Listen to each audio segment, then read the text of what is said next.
All right, we'll begin the same way we began with Ward 1. Why should a voter whose number one issue is climate change vote for you instead of your opponent? Hello, everybody. I'm Steve Christo. Hope you can hear me. This is my first time in politics. I think it's going to take a little time to tell you a funny story of what happened today. It's getting close to the end, and my wife and I were at home, and we were discussing things, let's say, and she goes, "You know, this would be so much easier to do without you." That's what she said to me. And I said, well, that's a little difficult to do.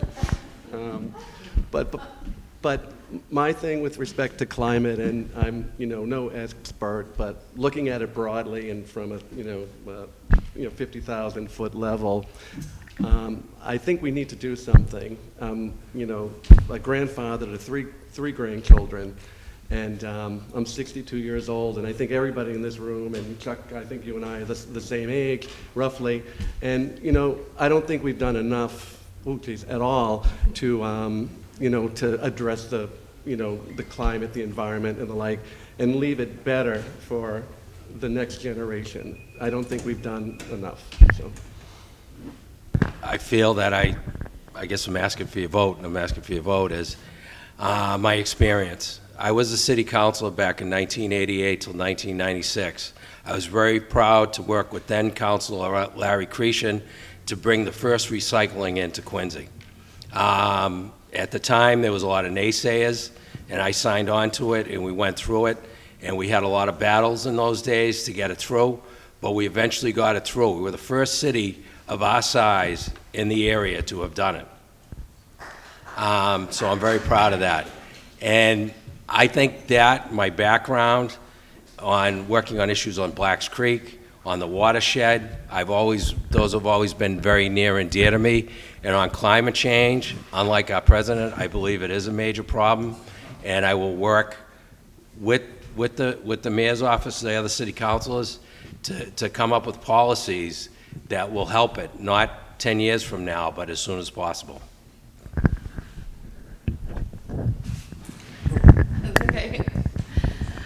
Okay, next question will go first to Chuck. What are the biggest environmental problems affecting Ward 5 and the residents? Which is of greatest concern to you, and how would you propose to address it? Well, I think the climate change is a great concern to me. I think there are steps that we can do and do fairly quickly. We only have half of our public buildings have solar panels on it. We could have more. We certainly could have the rest of them on it, plus it saves money.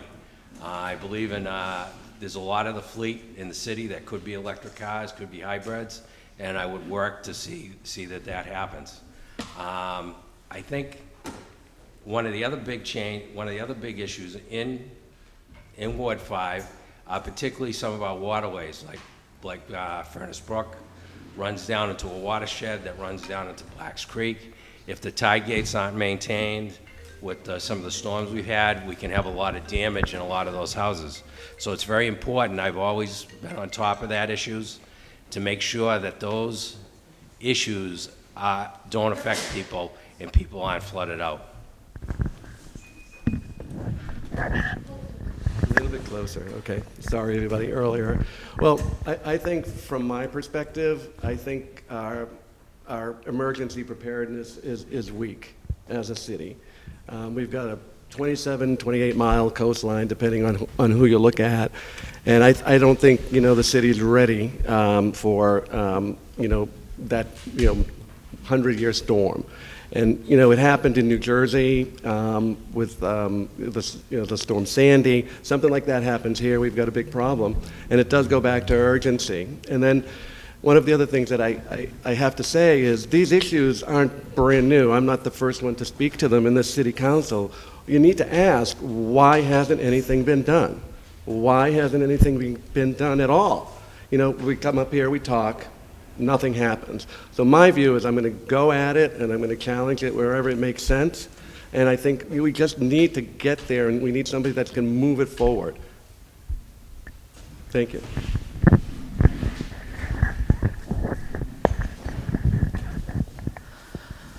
Okay, next question, we'll start with Steve. The city has several buildings in various stages of planning and construction, including the new public safety headquarters. These buildings will be with us for upwards of half a century. Should the committees overseeing the construction of these buildings include someone whose sole concern is assuring that the buildings are designed in such a way as to maximize energy efficiency? Yes.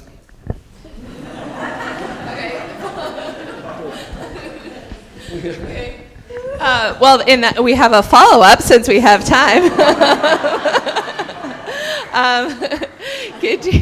Can you think of anyone on the city payroll with the expertise to fill that role?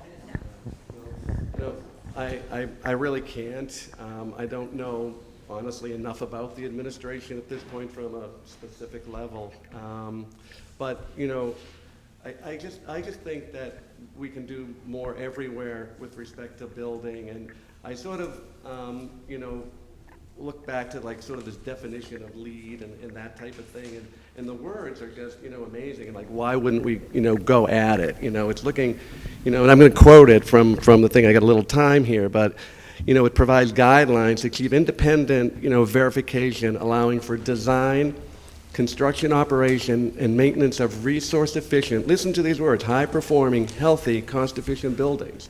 I mean, you know, it's something that we need to look at. Existing buildings and things like that, it's very difficult to do, but there's a lot we can do, and I think we need to go back to a point I make regularly, is we need everybody, including the developers, to start being, you know, better corporate citizens and foster better stewardship of our community if they're going to be, you know, doing some of the work. We all have to share, but always with the neighbor's, you know, viewpoint.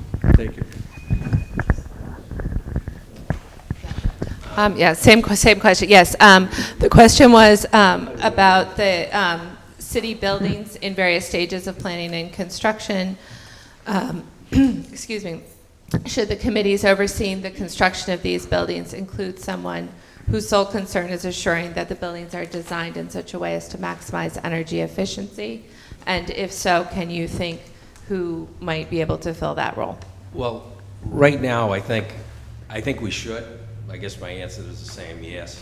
And but one of the things I think is some of this is probably a little beyond some of the expertise of the people we have in the city. And as part of the architect, as part of the package, I think it would be better off getting a real professional in who would really know their stuff on this. Quincy is, you know, I think if we're going to put in a new building, we should put everything we can to make it the most energy efficient, the most efficient place we possibly can.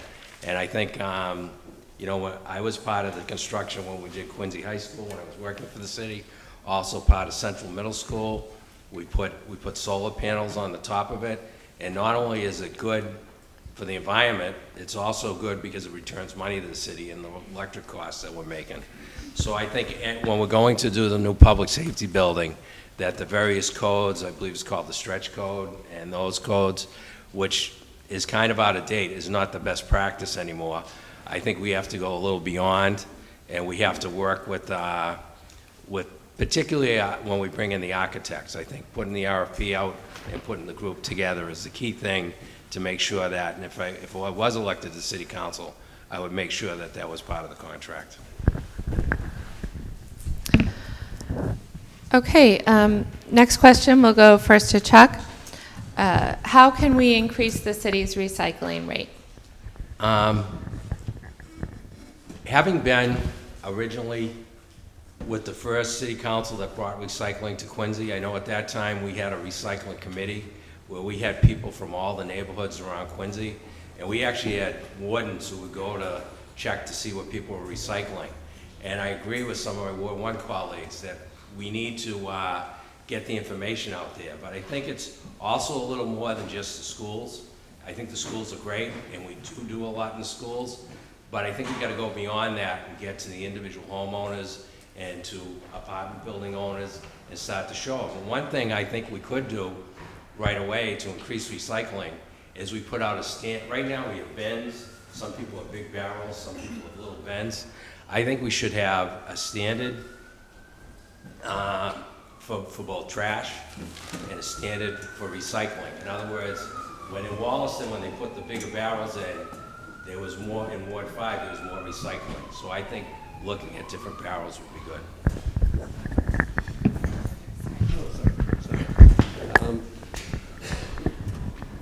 There we go, sorry.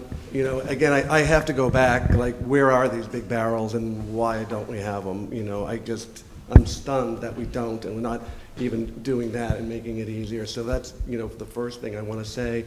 The second thing is, oh my goodness, that 15% is the percentage of recycle. It's unbelievably, I'm like, you know, I'm stunned by it.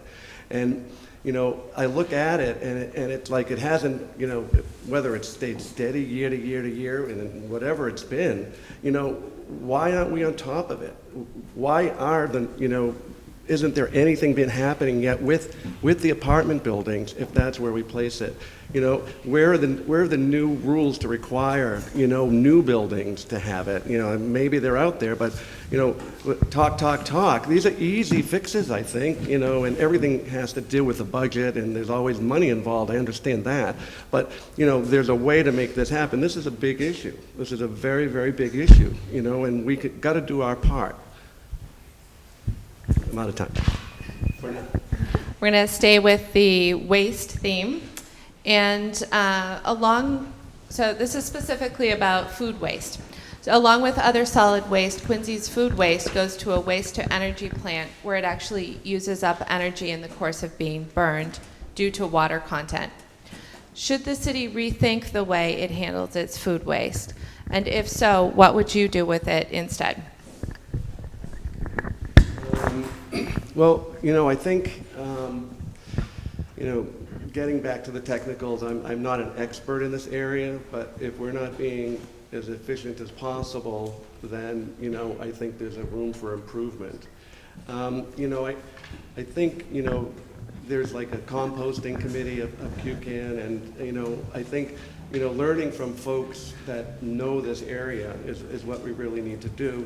And, you know, there are things that can happen now. There are places that, you know, take it and can deal with it. And I think, you know, back to the education part that comes up, I think we can educate up through our school system. I think, and I think it's been mentioned here tonight, but, you know, I think the children, again, back to my earlier point, you know, have a grasp of this, you know, that we don't. And I think, you know, we can learn from them, and they can push, you know, their knowledge and what they think, you know, back to, you know, to the home.